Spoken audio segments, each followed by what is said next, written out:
Hello, bachcho. Let's start the question. The question is an unbiased coin is tossed. If the result in a head, a pair of unbiased dice is rolled and the number obtained by adding the number on the two faces is noted.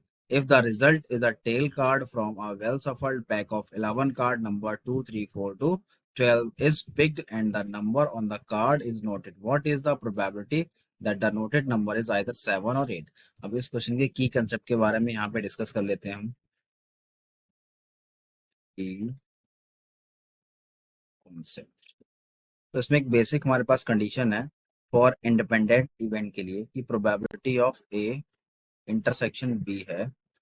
इसको हम लिख सकते हैं कि probability of A into probability of B हम यहाँ पे लिख सकते हैं। ये होता है फॉर इंडिपेंडेंट इवेंट के लिए होता है। ठीक है, अब देखो क्वेश्चन में दे रखा है हमारे पास जो ए इवेंट है 7 और 8 when pair of dice is rolled. ठीक है, हमारे पास जो ए की जो कंडीशन में लेट कर ली है वो क्या है, 7 और 8 है। ठीक है, when pair of dice is rolled, जब when pair of pair of dice rolled. ठीक है, जब पेयर ऑफ डाइस को रोल करते हैं तब हमारे पास या तो 7 आता है या तो 8 आता है, उन दोनों का सम। ठीक है, तो यहाँ से हमारे पास ए के जो इवेंट है वो क्या क्या बन सकते हैं आपके। एक तो अगर 7 का सम क्या बन सकता है, 2 और 5 बन सकता है, और 5 और 2 बन सकता है। दूसरा क्या, 1 और 6 बन सकता है। ठीक है, 6 और 1 बन सकता है। ठीक है, एक केस में 5 और 2 आ सकता है, और आपका 2 और 5 आ सकता है। ये तो 7 के केसेस हो गए। अब 8 के केसेस देख लेते हैं आप। 8 में आपका 4, 4 आ सकता है। ठीक है, 2, 6 आ सकता है, 6, 2 आ सकता है, और पॉसिबिलिटी हमारे पास क्या हो सकती है, 5 और 3 आ सकता है, और आपका 3 और 5 आ सकता है। कितने केस हो गए, 1, 2, 3, 4, 5, 6, 7, 8, 9, 10, 11।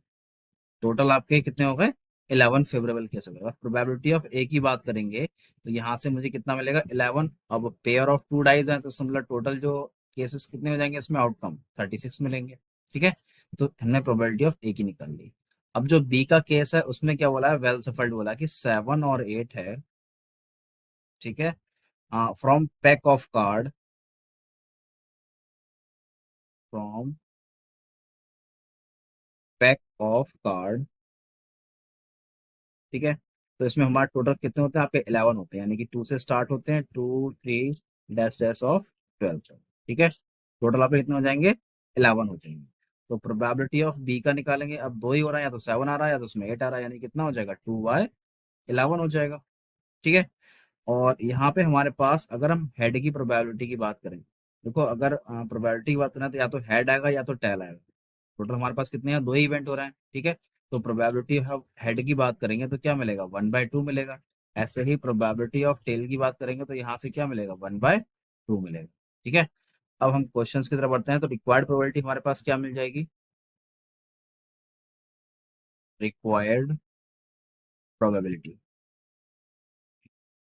प्रोबेबिलिटी, तो ये हमारे पास क्या मिलेगी कि प्रोबेबिलिटी ऑफ एच इंटरसेक्शन हमारे पास किसका निकालना है, आपका ए का निकालना है, plus probability of tail intersection of B का निकालना है।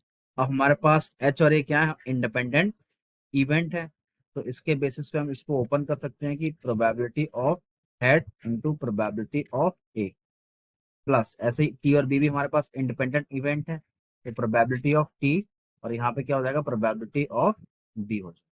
तो हमने जो हेड की प्रोबेबिलिटी कितनी निकाली थी, 1/2 निकाली थी। ठीक है, और प्रोबेबिलिटी ऑफ ए निकाला था वो हमने 11/36 निकाला था, प्लस टेल की प्रोबेबिलिटी 1/2, और बी की कितनी है आपकी, 2/11 है। अब इसको हम सोल्यूशन कर लेते हैं, तो यहाँ से कितना मिलेगा, 11/72, और प्लस हो जाएगा आपका 1/11। अब इसको हम कैलकुलेट करते हैं तो ये क्या मिलेगा आपको, 193 अपॉन में कितना हो जाएगा, 792। आप कैलकुलेट कर सकते हैं। तो यही क्वेश्चन का फाइनल आंसर है। तो I hope you understand. Thank you.